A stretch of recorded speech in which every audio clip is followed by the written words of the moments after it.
4월 13일 장전 시장입니다. 자, 뉴욕 증시는 장 초반 소비자 물가 지수가 예상치를 하회하게 되면서 상승했다가 연준 의사록이 공개되었는데 여기에는 연준 인사들의 경기 침체에 대한 발언, 아마 하반기에는 완만하게 미국 경기 침체가 일어날 것이다. 사실상 경기 침체를 예상하는 발언들이 나오게 되면서 좀 시장에 부담을 안겼습니다. 여기 워렌 버핏이 뱅크 오브 아메리카 빼고 나 대부분 은행 주식 다 팔았어 라는 한 인터뷰가 또 나왔죠. 그리고 금융 리스크들이 아직 확실하게 완화된 게 아니다.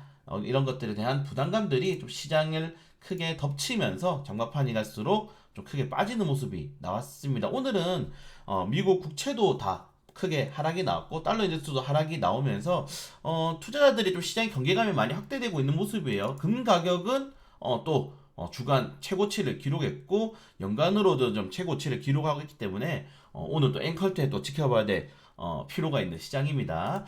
자, 최근 1분기 때 워낙 증시가 강했죠. 네, 우리나라 증시뿐만 아니라 전 세계적으로 증시가 강한 상승이 나왔기 때문에 이제는 하반기 과연 경기 침체를 어떤 식으로 풀어나가냐에 따라서 또 시장의 방향성이 잡힐 가능성이 매우 높습니다. 사실 2023년도 1분기는 모두 예상은 뒤집고 시장이 상승이 나왔잖아요. 그러면은 원래 하락을 예상했던 하반기에는 과연 어떤 식의 추가적인 또 방향성이 나올지를 시장을 확인해야 될 필요가 있을 것 같다. 그래서 투자자들이 뭐 어제 우리나라 시장도 마찬가지지만은 단기적으로 이익이 많이 나는 주식들에 대한 이익 매도 물량, 현금 전환을 많이 하고 있다고 생각하시면 될 것 같습니다. 네, 그걸 제외하고는 뭐 전체적으로 이때까지 나왔던 뉴스들이 다시 한 번 더 재반복되었고, 자, 그리고 어제 좀 큰 이슈였죠. 저축은행 관련된 우리가 흔히 말하는 찌라시가 시장에 나왔는데 이렇게 문자가 크게 나왔어요. 사실 제가 전에도 말씀드렸지만은 이런 문자는 막을 수가 있는데 통신사에 안 막습니다.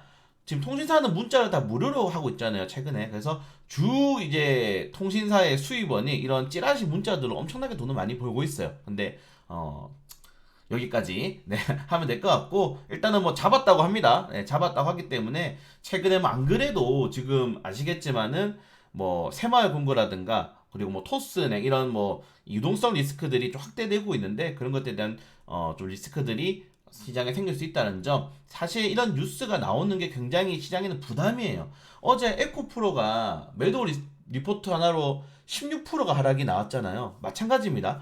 모든 주식이라든가 이런 시장에 대해서는 불확실성, 정말 작은 불확실성에 하나라도 이런 것들이 확대되고 전이되기 때문에 시장에서는 굉장히 이런 뉴스, 악재들을 싫어하는 거고, 일단 단기적인 이슈가 빠르게 해소될 건지는 조금 더 지켜봐야 될 필요가 있을 것 같습니다.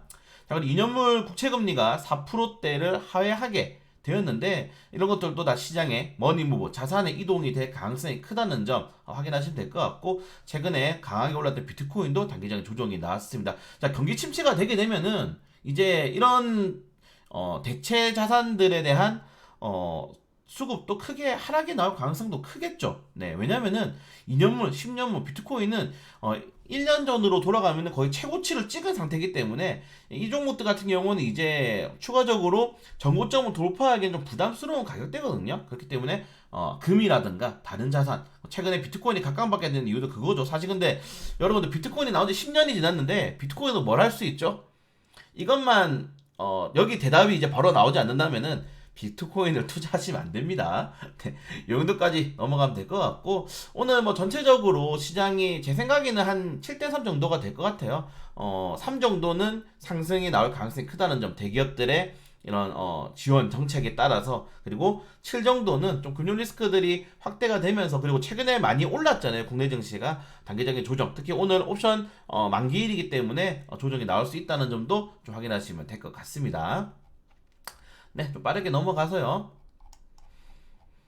그리고 오늘 이제 자동차 부품 관련 테마주들, 어제 이제 LG가 전장 부품에 대한 M&A 이슈가 나왔기 때문에 사실 LG 같은 경우는 이미 이 마그나라든가 뭐 최근에 이런 합작법인을 많이 설립을 한 상태죠. 그래서 F카라도 연관이 되어 있고, 그리고 아니면은 미국에 이미 공장에 있는 그런 기업들을 인수할 가능성도 커지고 있습니다. 그래서 관련된 종목들 하나씩 체크를 좀 해보시면 좋을 것 같아요. 그래서 소재 업종들이 너무 많이 올랐고, 에코프로가 소재 업종이기 때문에 조정이 나오면은 부품, 장비 업종으로도 수급이 일어날 수 있다는 거, 그리고 최근에 현대자동차 그룹, 그리고 LG전자까지 전장산업, 여기 삼성전자도 포함입니다. 전장산업에 투자를 확대를 하고 있기 때문에 긍정적인 이슈가 나올 수 있다는 점들도 확인하시면 좋을 것 같습니다.